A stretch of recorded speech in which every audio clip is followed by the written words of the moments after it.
पुण्यभूमीमध्ये आज जागतिक आदिवासी दिन आणि क्रांती दिनाच्या दिवशी आपल्या सर्वांचे सहकारी सुरेशभाऊ वाजगे हे अदानी हटाव आणि सह्याद्री बचाव यासाठी खरं तर उपोषणाला बसले आहेत. अगदी सकाळपासून अनेक संघटनांचे प्रतिनिधी, समाजातील प्रतिनिधी या ठिकाणी आले, परंतु आता या ठिकाणी जे सुरेशभाऊला पाठिंबा देण्यासाठी आले ते जुन्नर तालुक्याचे भूमिपुत्र आणि शिवसेना पक्षाचे सन्माननीय नेते आदरणीय बबनराव थोरात साहेब या ठिकाणी आलेले आहेत. या ठिकाणी सुरेशभाऊ वाजगे हे जुन्नर तालुक्याला सगळ्यांनाच माहित आहे की जेव्हा कुठेही काही कुठला प्रसंग घडला तर सुरेशभाऊ त्या ठिकाणी करत पोहोचतात आणि सुरेशभाऊ हे कोणतंही राजकारण समोर न ठेवता आज या अदानी हटाव यासाठी खर तर अगदी सुरुवातीपासून या लढ्यामध्ये सहभागी आहे. आदिवासी समाजातील सगळे तरुण, कारण मी यासाठी आदिवासी समाज साहेब म्हणतोय कारण जे बाधित होणार आहेत ते प्रामुख्याने पहिल्यांदा आदिवासी समाज त्या ठिकाणी बाधित होणार आहे. हा प्रकल्प जुन्नर तालुक्याच्या पश्चिम भागामध्ये जिथं आडोशी लवळी एरिया आपण ज्याला म्हणतो नाणेघाट आणि गोरांडे खाली ठाणे जिल्ह्यामधील या ठिकाणी हा पंप स्टोरेज नावाचा प्रकल्प अदानीच्या माध्यमातून खरं तर त्या ठिकाणी होतो. याची सुरुवात 2022 ला खरं तर झाली होती आणि 2022 ला याची शासनाने मंजुरी देऊन नोटिफिकेशन काढून खरं तर हा प्रकल्प सुरू झाला होता. तोपर्यंत कोणालाही काही माहित नव्हतं. याच्या आधी आमचे जे काही उच्च शिक्षित तरुण आहेत त्यांनी याच्यावरती आवाज उठवला होता, पण मधल्या काळामध्ये सगळी शांतता होती. खरं तर हा जुन्नरचा जो पश्चिम पट्टा आहे हा राष्ट्रपतींनी घोषित केलेला जो काही अनुसूचित क्षेत्र आहे त्याचा कायदा त्या ठिकाणी लागू आहे. जे काही वन विभाग आहे तो वन हक्क अधिकार कायदा त्या ठिकाणी लागू आहे. त्याच्यानंतर जो काही वन अधिग्रहणाचा कायदा आहे तो आदिवासींच्या जमिनीला लागू नाही. आदिवासींची जमीन गैर आदिवासी माणूस घेऊ शकत नाही. या सगळ्या गोष्टी खरं तर त्या ठिकाणी आहेत. आज साधा त्या ठिकाणी जेसीबी घेऊन जायचं, उत्खनन करायचं तरी कोणाला परवानगी नाही. अशा ठिकाणी जर हे शासन, केंद्र शासन जर समजा सगळे नियम धाब्यावर बसून या अदानी नावाच्या माणसाला हा प्रोजेक्ट करायला देणार असेल तर आदिवासी काय बिगर आदिवासी कुठलाही माणूस स्वस्त बसणार नाही.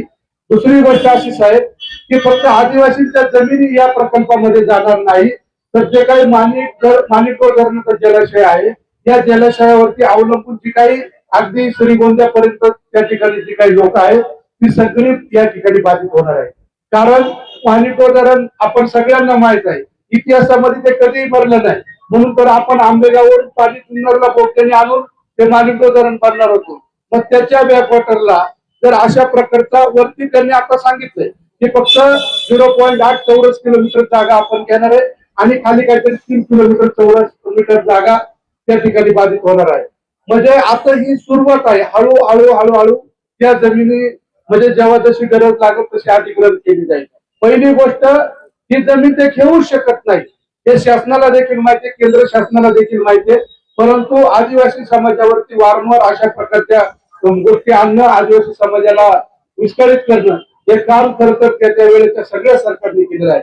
माणिकपूर हा इतका मोठा प्रोजेक्ट आला त्यावेळेस लोकांना वाटलं की तो माणिकपूरला होतोय, वरती काही त्याचा परिणाम होणार नाही, पण याच्यामध्ये साहेब 22 गावं खरं तर आमची बाधित झाली आणि आजही त्या लोकांचं पुनर्वसन त्या ठिकाणी झालं नाही. आता माझा मित्र सोमनाथ या ठिकाणी बोलला की पोलीस प्रशासनाचं पत्र सुरेशभाऊला आलेले. काय पत्र आले की तुम्ही आजनावले ग्रामपंचायत आणि जे काही संघर्ष समिती झाली त्या समितीचं पत्र पाहिजे. मला वाटतं पोलीस प्रशासनाला गैरसमज होतोय. तुम्ही नीट वाणी जे काही घटना आहे ती घटना वाचा. आपण बाबासाहेबांनी घटना लिहून दिलेल्या राज्यामध्ये राहतो, तिथं प्रत्येक माणूस त्याला उपोषण करायचा अधिकार आहे. मला या माध्यमातून साहेब आमच्या मधलेच काही बागड बिल्ले आहेत त्या बिल्ल्यांना सांगायचं बाबांनो ही इतकी सोपी गोष्ट नाही. साहेब मी खरं सांगतो, आम्ही टीव्हीवर पोरं सगळे म्हणतोय की आम्ही 25 वर्ष अडाणीच्या कचाट्यात सापडलो तर आम्ही अडाणीच्या कचाट्यामध्ये सापडायला लागलो. तर मला असं वाटतं तुम्ही काही ते सापडू देणार नाही. त्यांना सुद्धा मला सांगायचे की तुम्ही नेतृत्व करा, कोणी नेतृत्व करा, आम्हाला तुमचं नेतृत्व मान्य असेल आम्ही तुमच्या बरोबर राहू. या गोष्टीमध्ये आम्ही राजकारण आणणार नाही. 2022 ला हा प्रकल्प आला होता. आपल्या माध्यमातून मला खरं तर त्यावेळेच्या आमदारांना विचारायचं, तुम्ही त्यावेळेस कन्या लोकांच्या बैठका घेतल्या, तेव्हा कन्या तुम्हाला आदिवासींचा कन्यावाळा आला का? तुम्ही एवढे दिवस स्वस्त बसले? आज तुम्ही शिंद्याला दसक्रियेला गेले, तिथून तुम्ही आजनाव्याला दसक्रियेला गेले, तिथं सगळी लोक बघितली आणि मग बाकी माझे लोकप्रतिनिधी तर त्या ठिकाणी आदिवासींचं प्रेम उफाळून आलं आणि मग सांगायला लागले, अदानीचा बाप आला तरी मी प्रकल्प होऊ देणार नाही. मग 2022 ते 2026 आपण का बसले होते? हा खऱ्या अर्थाने माझा प्रश्न आहे. जेव्हा आपण आमदार होते तेव्हा आदिवासी भागामध्ये किती कामं केली? 33 कोटी आणले आपण असं सांगितलं. साहेब, आज तुम्ही वरच्या भागामध्ये जाऊन बघा, ऐतिहासिक पर्यटन सगळं तिकडे आहे. तिथं आता म्हणजे आमच्या भागामध्ये कुत्र्याला चालता येणार नाही अशी परिस्थिती झाली, असे रस्ते होऊन गेलेले आहेत. एक प्रोजेक्ट त्या माणसाने तिकडे राबवला नाही. आणि मग आदिवासींचं प्रेम, आदिवासींचं मी नेतृत्व करणार अशी वेगळी भाषणं खरं तर त्या ठिकाणी करायचं, आदिवासी समाजातील काही तरुणांना भडकवायचं आणि आमच्या इकडची काही जण आहेतच म्हणजे अक्कल कमी आणि पगार वाढवा अशी त्यांची परिस्थिती. मला कालच समजलं का सुरेश भाऊंच्या विरोधामध्ये ते तिकडे गेलेत. अरे बिंदो, हे आपल्याला कळायला पाहिजे की सुरेश भाऊ वाजगे यांचे आता सध्या जमीन बाधित होणार नाही, पण बाकी आदिवासी समाजाची जमीन बाधित होईल आणि नंतर संपूर्ण जुन्नर नाही तर पुणे जिल्हा, सोलापूर जिल्हा, इकडे पश्चिम महाराष्ट्रावरती संकट येईल.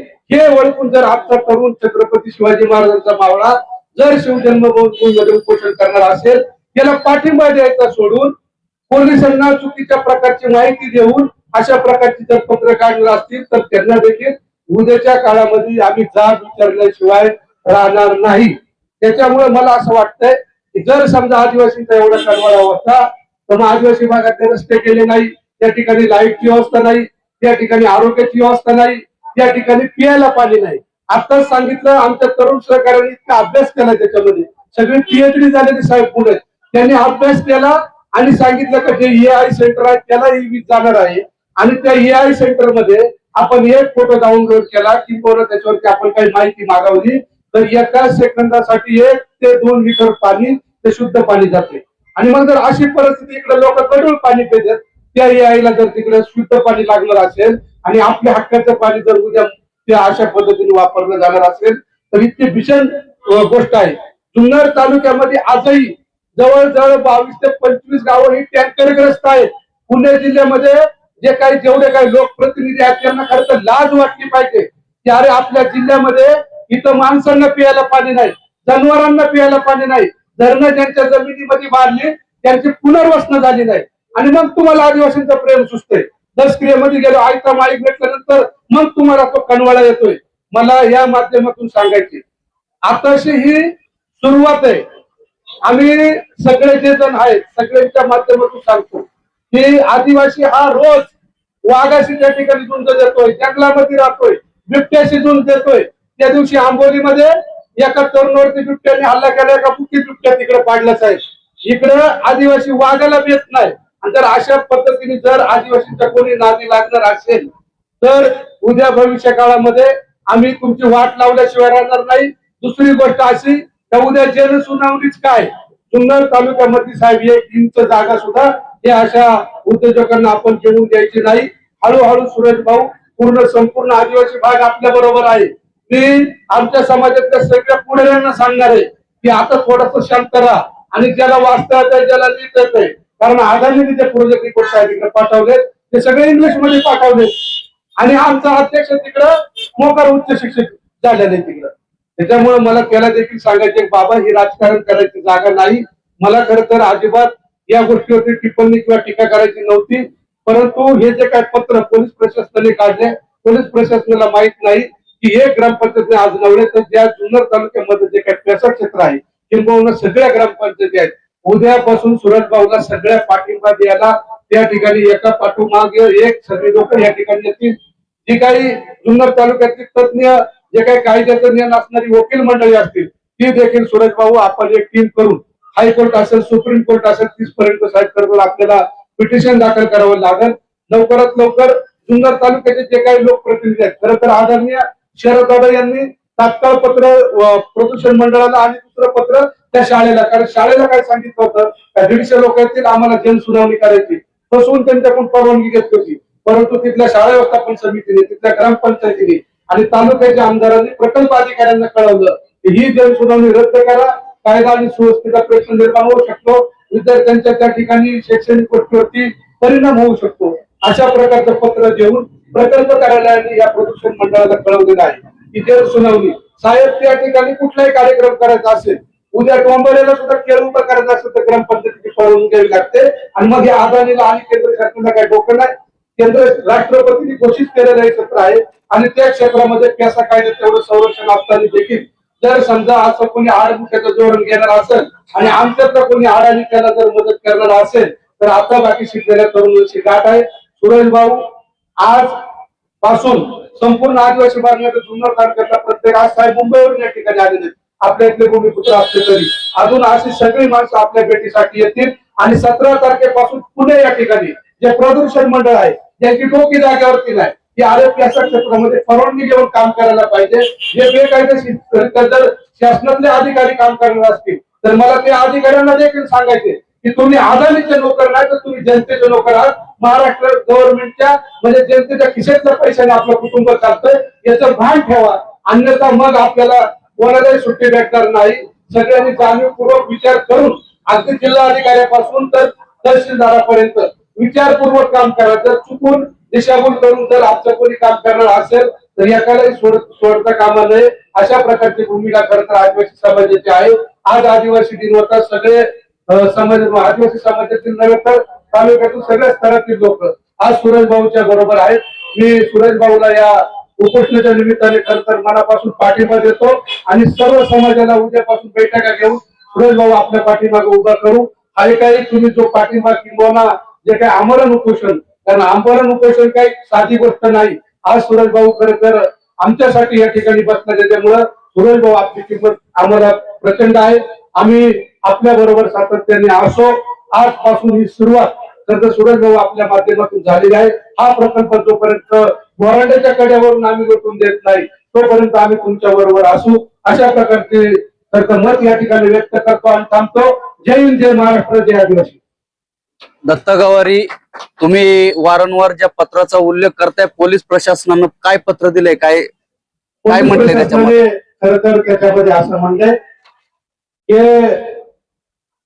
यांना म्हणजे ते काय सुरेश भाऊ वाजगे बसले त्यांना सूचित करण्याचे सदर प्रकल्पाबाबत ग्रामपंचायत आजनावळे यांनी अदानी हटाव सह्याद्री बचाव समन्वय समिती स्थापन केली आहे. त्या समितीचे किंवा आजनावळे ग्रामस्थांच्या पाठिंब्याचे पत्र आपण सादर करावे. तसेच उपोषणा बसणे करता संबंधित जागा विभागाची परवानगी घ्यावी. संबंधित परवानगी असल्याशिवाय आपणास उपोषणाला बसता येणार नाही याची आपण दक्षता घ्यावी. अशा प्रकारची एक लाईन घालून खरं तर दिले, म्हणून याबाबत या ठिकाणी आम्ही बोललो. हे जे पत्र पोलीस प्रशासनानं दिलेले हे कुणाच्या दबावापोटी दिले असं तुमचं मत आहे का याच्यावर? नाही, कोणाच्या दबावापोटी नाही. मी आता भाषणामध्ये सांगितले आपल्याकडे काही अडाणी लोक आहेत, ते जाऊन काहीतरी आज आदिवासी जागतिक आदिवासी दिन आहे त्याच्यामुळं साहेब या ठिकाणी उद्या उपोषण करा असं काही सुरेश भाऊकडे काही आदिवासी समाजातल्या नेते मंडळाने आग्रह धरला होता. परंतु त्यांना देखील आम्ही समजून सांगितलंय की आपल्या हा जीवन मरणाचा प्रश्न आहे. आपण जर राहिलो तर आदिवासी दिन आपण साजरा करू शकतो, आपण जर राहिलोच नाही तर आदिवासी दिन साजरा करणार नाही. पोलीस प्रशासनाचा त्याच्यामुळे गैरसमज झाला असावा. त्यांनी पत्र दिले. आम्ही लवकरच पोलीस प्रशासनाची देखील भेट घेऊन त्यांना देखील याबाबत संपूर्ण माहिती देणार आहोत.